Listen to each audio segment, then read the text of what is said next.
what's up everyone? It's Zetali Man here for the day 2 of our road to top global Kufra only solo. So ngayong araw medyo hindi ako nakapag-record kasi medyo busy ako ngayong araw Kasi kanina nag-jogging kami, naglaro kami ng basketball.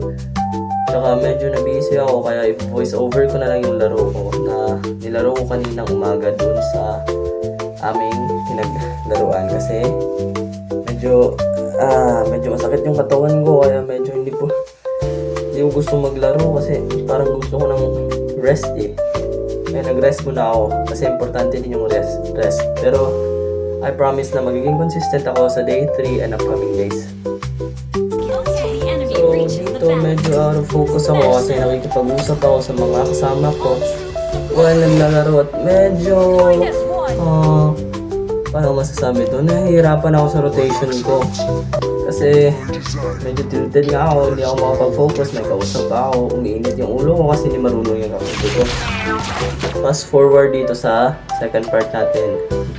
Fast forward sa first dalaw ko. Sa XP lane ako dumalaw. Hindi ko rin alam bakit, pero pick up naman kami. So, miss na rin yung karagahe. So, sobrang out of focus ko dito, di ko na malayan, nabubundo pala yung MM namin sa bot at di pa ako nakapagdalaw, kaya agad-agad ako binabaha doon at tumulong. Kaso, namatay pa rin siya at ako pa rin naka-pick up ng isa, pero ginawa namin ni Kagura yung best namin, pero hindi pa rin namin nakaya kasi wala tayong magagawa.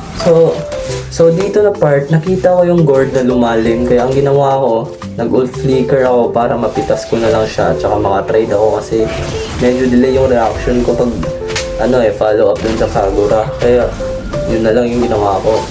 Tsaka pagkapatay ko naman sa gourd, lumabas yung Arlot na low HP at saka nag-follow up yung i-return namin kaya napatay din namin yung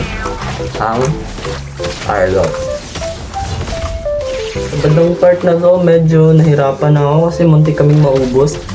Kaya sinabi ko sa kampi ko, buy time na lang para pag makaspawn ako, magko-contest kami sa next lord.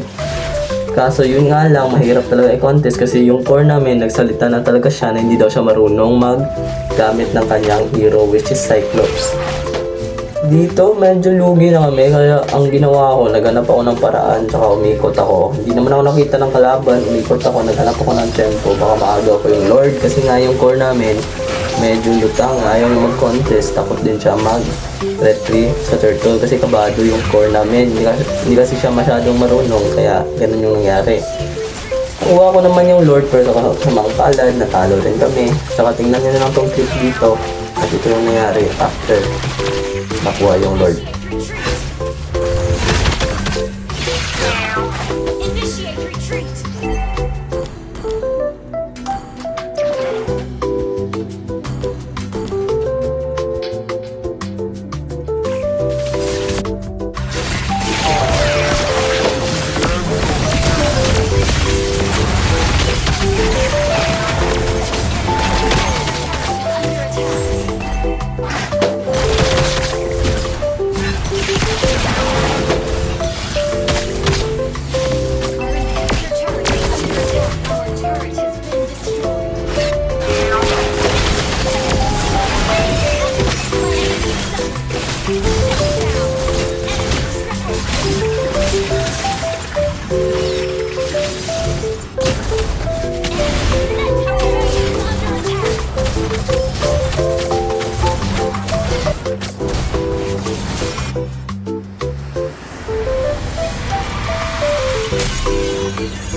So yun lang nga guys, at saka medyo paat yung ko ngayon, gameplay ko ngayon kasi hindi ako naging consistent at saka hindi ako naglaro ng one night and a whole day.